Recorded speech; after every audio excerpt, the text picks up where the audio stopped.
Hi hello అందరికీ నమస్కారం. Welcome to our channel. నేను ఆదిత్య. సో హైదరాబాద్‌లో ఎక్కడో ఆంధ్ర నుంచి వచ్చి ఇక్కడ క్యాబ్ డ్రైవర్‌గా పనిచేస్తున్నటువంటి కొంతమంది క్యాబ్ డ్రైవర్‌ని ఇక్కడ ఉన్నటువంటి కొంతమంది హింసకు గురి చేస్తున్నారు. ఇక్కడ పని చేసుకోవడానికి వీలు లేదు అన్నట్టుగా మాట్లాడుతున్నారనే అంశాన్ని తీసుకొనెళ్ళి ఆంధ్రప్రదేశ్ డిప్యూటీ సీఎం పవన్ కళ్యాణ్ గారి దగ్గర మొరపెట్టుకోవడం జరిగింది.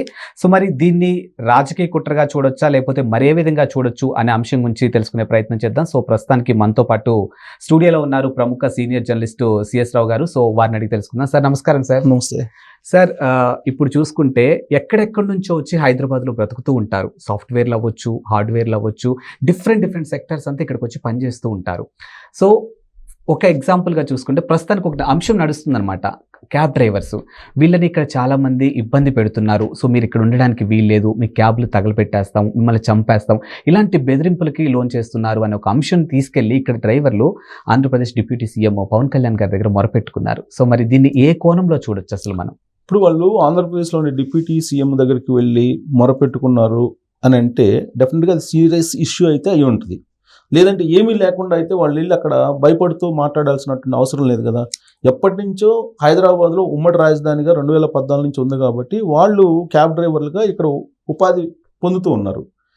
ఉపాధి పొందుతున్నటువంటి వాళ్ళకి సడన్గా ఈ మధ్యకాలంలో తెలంగాణకు సంబంధించినటువంటి కొంతమంది డ్రైవర్లు వాళ్ళని హింసకు గురి చేయటం, లేదంటే బెదిరించటం, లేదంటే మీకు ఇక్కడ ఏం పని, ఉమ్మడి రాజధాని అయిపోయింది కదా హైదరాబాదు, మీ రాష్ట్రానికి మీరు వెళ్ళిపోండి అని చెప్పి బెదిరించడాలు, ఇవన్నీ చిన్న చిన్న సంఘటనలు జరిగాయి. ఒక కేసు కూడా శంషాబాద్ పోలీస్ స్టేషన్లో నమోదైంది దీనికి సంబంధించి. అయితే ఈ మధ్యకాలంలో కొంతమంది హైదరాబాద్లో ఉన్నటువంటి క్యాబ్ డ్రైవర్స్లో జనరల్గా ఏంటంటే సింపథైజర్స్ ఉంటారు ఏదో ఒక పార్టీకి. ప్రధానంగా ఏ పార్టీకి ఉంటారు ఉంటే బీఆర్ఎస్ పార్టీకి ఉంటారు, లేదా కాంగ్రెస్ పార్టీకి ఉంటారు, లేదా బీజేపీకి ఉంటారు. బీజేపీకి కాంగ్రెస్ పార్టీకి సంబంధించినటువంటి సింపథైజర్స్కి ఇలాంటి వార్నింగ్లు ఇవ్వాల్సినటువంటి అవసరం లేదు. ప్లస్ ఆ రెండు పార్టీలు కూడా ప్రాంతీయవాదానికి దూరం జాతీయ పార్టీలు అవి రెండు. ప్రత్యేకించి బీజేపీ పార్టీ స్లోగన్ ఏంటంటే ప్రాంతీయ పార్టీల వల్ల జాతీయతావాదం దెబ్బతింటుంది కాబట్టి ప్రాంతీయ పార్టీలు ఉండకూడదు అనేది ఆ పార్టీ యొక్క సిద్ధాంతం. సార్ కాంగ్రెస్ పార్టీ లౌకిక వాదాన్ని వినిపిస్తూ ఉంటుంది. కాబట్టి ఈ రెండు పార్టీలకు సంబంధించినటువంటి సింపథైజర్స్ ఎవరైతే ఉన్నారో వాళ్ళు ఇలాంటివి రెచ్చగొట్టేటువంటి ప్రయత్నం చెయ్యరు. ఇక మిగిలింది ఏ పార్టీ, ప్రధానమైనటువంటి పార్టీ తెలంగాణలో అంటే బీఆర్ఎస్ పార్టీ. బీఆర్ఎస్ పార్టీ పునాదులే సెంటిమెంట్ మీద వచ్చాయి. ఆ సెంటిమెంట్ని చూపించి 2 సార్లు అధికారంలోకి వచ్చారు, 3వ సారి బోల్తా పడ్డారు. సో ఇప్పుడు అయినప్పటికీ కూడా ఇప్పుడున్నటువంటి కాంగ్రెస్ పార్టీని బదనాం చేయాలి అనేటువంటి ఆలోచన మొదటి నుంచి చేస్తూ ఉన్నారు. హానీమూన్ పీరియడ్ కూడా అయిపోయింది 6 నెలల పాటు. కాబట్టి ఇక రేవంత్ రెడ్డి ప్రభుత్వాన్ని ఏదో ఒక రకంగా బదనాం చేయాలి అనేది ఆ పార్టీ యొక్క ఆలోచనగా ఈ మధ్య కాలంలో కనిపిస్తున్నటువంటి సంఘటనలను బట్టి మనం విశ్లేషణ చేసుకోవచ్చు. ఏంటి ఆ సంఘటనలు అని అంటే, తెలంగాణ ఉద్యమకారులు చాలామంది కేసీఆర్ని వ్యతిరేకిస్తూ ఉన్నారు.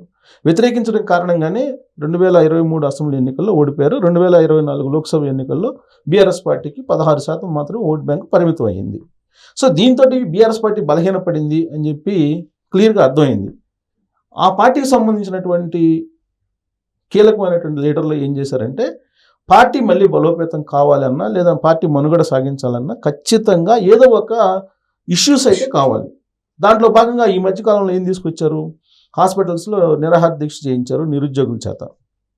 అదంతా డ్రామా అని చెప్పి కాంగ్రెస్ పార్టీయే చెప్పింది.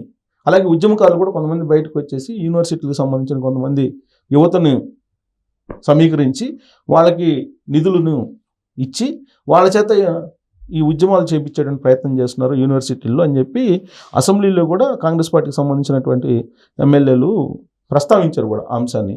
సరే, అది నిరాహార దీక్ష చేశారు. అది ఒక 10 రోజుల పాటు హడావుడి జరిగింది. ఈలోపు జాబ్ క్యాలెండర్ కూడా ప్రకటించారు కాంగ్రెస్ పార్టీ. వీళ్ళు అవునన్నా కాదన్నా అది సెటరేట్ అయిపోయింది. అది సెటరేట్ అయిపోగానే ఇమీడియట్గా వచ్చినటువంటి ఇష్యూ ఏంటంటే ఈ క్యాబ్ డ్రైవర్లు. ఎందుకు వచ్చింది క్యాబ్ డ్రైవర్లు అని అంటే, ఇప్పుడు యాక్చువల్గా 10 సంవత్సరాలు అయిపోయింది. 10 సంవత్సరాల పాటు మాత్రమే విభజన చట్టంలో ఉమ్మడి రాజధానిగా హైదరాబాద్ని పెట్టారు. సో దాంతో ఇటీవల కాలంలో ఆ పీరియడ్ అయిపోయింది. ఆ పీరియడ్ అయిపోయిన తర్వాత ఇక రాజధాని మీ రాజధానికి మీరు వెళ్ళిపోండి, మీ రాజధాని మీరు చూసుకోండి అని చెప్పి విభజన చట్టంలో పొందుపరిచారు. విభజన చట్టం ప్రకారం అక్కడ రాజధాని తయారవుతుంది. 2019 నుంచి 2024 మధ్యలో జగన్మోహన్ రెడ్డి అధికారంలోకి వచ్చారు కాబట్టి ఉన్నారు కాబట్టి ఆయన 3 రాజధానులు అంటే అక్కడ రాజధానిని నిర్లక్ష్యం చేశారు. యాక్చువల్గా విభజన చట్టంలో ఏం పెట్టారు, రాజధాని కంప్లీట్ అయ్యేంత వరకు కూడా ఉమ్మడి రాజధానిగా హైదరాబాద్ ఉండాలి అనేది విభజన చట్టంలో పొందుపరిచినటువంటి అంశం. దాంట్లో ఏం పెట్టారు, 10 సంవత్సరాల పాటు కనీసం ఉమ్మడి రాజధానికి ఉంటుంది, ఈ లోపుగా మీరు రాజధానిని ఏర్పాటు చేసుకోండి అన్నారు. ఒకవేళ రాజధాని ఏర్పాటు కాకపోతే అప్పుడు ఏమవుతుంది, ఉమ్మడి రాజధానికి హైదరాబాదేగా. లేదు, విభజన చట్టంలో అనేకమైనటువంటి 9-10 షెడ్యూల్లో ఉన్నటువంటి అనేక అంశాలు ఇంకా కూడా పెండింగ్లో ఉన్నాయి.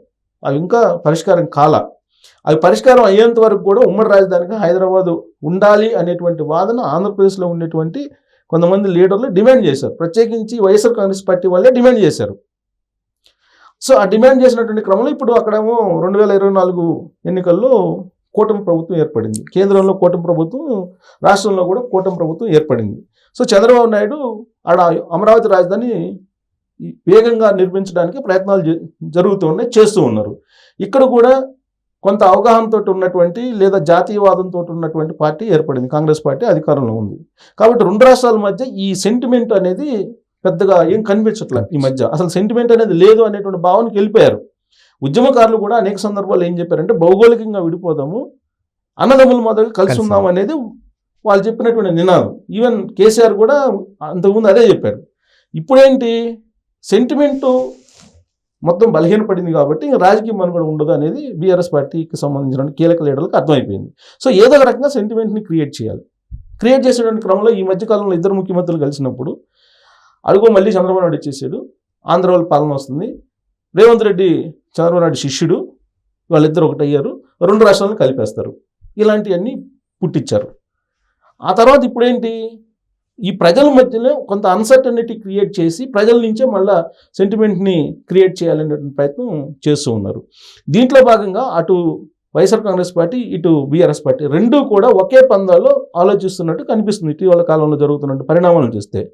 అక్కడేమో జగన్మోహన్ రెడ్డి చంద్రబాబు నాయుడు ప్రభుత్వం ఏర్పడిన వారం రోజులకే రాష్ట్రపతి పాలన పెట్టాలని ఢిల్లీ పోయి జంతర్ మంతర్ దగ్గర ధర్నాలు చేశారు.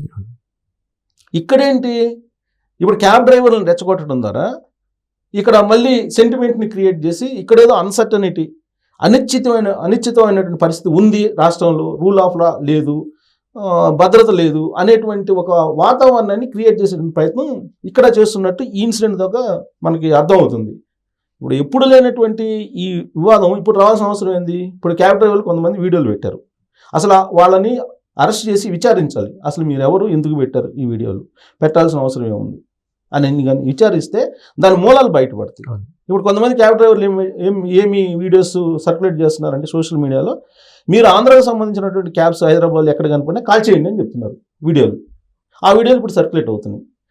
ఆ వీడియోని తీసుకొని పోలీసులు ఇమీడియట్గా కనుక ఎంక్వైరీ చేస్తే ఇది ఆదిలోనే ఆగిపోతుంది. అదర్వైజ్ ఈ సెంటిమెంట్ని రేకెత్తించి అక్కడేమో ఆయన అక్కడ రేకెత్తించి ఇప్పుడు ఎస్సీ వర్గీకరణ అంశాన్ని తీసుకొని అక్కడ ఆయన ఏదో అల్లకొల్లను సృష్టించాలనే ప్రయత్నం చేస్తున్నట్టు ఈ మధ్యకాలంలో న్యూస్ వస్తుంది.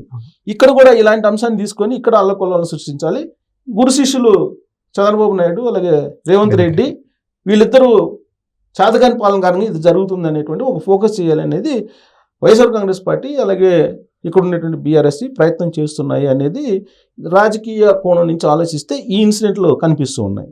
లేదంటే యాక్చువల్గా నేషనల్ పర్మిట్ ఉంటుంది వాళ్ళకి, నేషనల్ పర్మిట్ తీసుకొని టెంపరీ పర్మిట్ తోటి ఇక్కడ హైదరాబాద్లో వాళ్ళు క్యాబ్లు వేసుకుంటున్నారు, ఉపాధి పొందుతున్నారు. క్యాబ్ డ్రైవర్కి అందిస్తుంది మహా అయితే ఉండటానికి తినడానికి, పిల్లల్ని ఏదన్నా చదువుకొని గవర్నమెంట్ స్కూల్లో పంపించడానికి ఉంటుంది, అంతకుమించి ఏముంటుంది, బతకడానికి వచ్చారు. భారతదేశంలో అనేక మంది హైదరాబాద్కి వచ్చి బతుకుతున్నటువంటి వాళ్ళు అనేక మంది ఉన్నారు. ఆంధ్ర వాళ్ళు బతికితే ఇక్కడికి వచ్చి తప్పేంటి, వాస్తవంగా లెక్కేసుకుంటే. ఇప్పుడు విడిపోయిన తర్వాత మనకు హైదరాబాద్కి వలస వచ్చినటువంటి వాళ్ళల్లో ఆంధ్ర వాళ్ళ కన్నా నార్త్ వాళ్ళు ఎక్కువ ఉన్నారు. వాళ్ళు వచ్చి ఇక్కడ ఉపాధి పొందుతుంటే ఇబ్బంది లేదు. ఇప్పుడు ఆ కుమారి ఆంటీ ఎవరు ఆ మధ్య బండి వేసుకొని బతుకుతున్నారు ఉపాధి. ఆంధ్ర వాళ్ళకి ఏం పోతే ఆంధ్ర వాళ్ళు వెళ్ళిపోవాలి అని చెప్పి అప్పుడు కూడా ఇలాంటివే తీసుకొచ్చారు. ఇప్పుడు క్యాబ్ డ్రైవర్లు ఇష్యూ చాలా సున్నితమైనటువంటి ఇష్యూ. దీన్ని కనుక ఆదిలోనే పరిష్కరించకపోతే ఖచ్చితంగా బీఆర్ఎస్ పార్టీ దీన్ని ఫ్లేవర్ చేసి రాజకీయంగా లబ్ధి పొందాలని చెప్పి ప్రయత్నం చేస్తుందని చెప్పి ఆ పార్టీ గత చరిత్ర చెప్తుంది. సో కాబట్టి ఇప్పుడు 2 ప్రభుత్వాలు అప్రమత్తం కావాలి. అప్రమత్తం అయ్యి సున్నితమైనటువంటి ఈ సమస్యను ఇమీడియట్గా పరిష్కరించాలి. అందుకే పవన్ కళ్యాణ్ కూడా అక్కడ సీరియస్గా తీసుకున్నారు. సీరియస్గా తీసుకొని ఇక్కడ ఉన్నటువంటి ముఖ్యమంత్రితోటి తెలంగాణ ముఖ్యమంత్రి రేవంత్ రెడ్డితో మాట్లాడతానని చెప్పి హామీ ఇచ్చారు. ఆయన చెప్పింది ఏంటంటే అమరావతి రాజధాని నిర్మాణం వేగంగా జరుగుతుంది. అమరావతి రాజధాని పూర్తి అయితే కనుక ఉపాధి అవకాశాలు ఇక్కడ కూడా వస్తాయి. అప్పటి వరకు మీరు తాత్కాలికంగా ఇలాంటివి మీరు చెయ్యొద్దు, కలిసిమెలిసి ఉందాము అనేటువంటి ఒక అభిప్రాయాన్ని ఆయన వ్యక్తం చేశారు. ఇదే ఇక్కడ కూడా పాస్ చేశారు, రేవంత్ రెడ్డి గవర్నమెంట్ కూడా పాస్ చేశారు. సో ఇప్పుడు శంషాబాద్లో కేసు ఫైల్ అయింది, ఆ వీడియోలో దాని వ్యవహారం బయటకు వస్తుంది. సో ఆదిలోనే దీన్ని కనుక అరికట్టకపోతే కనుక ప్రమాదం పొంచింది. దీంట్లో కాన్స్పిరసీ కుట్ర అయితే రాజకీయ కోణంలో ఉంది అని చెప్పి కాంగ్రెస్ పార్టీ, తెలుగుదేశం పార్టీ, జనసేన ఇవి భావిస్తూ ఉంది. అందుకే అలర్ట్ అయింది police. Thank you sir. Thank you.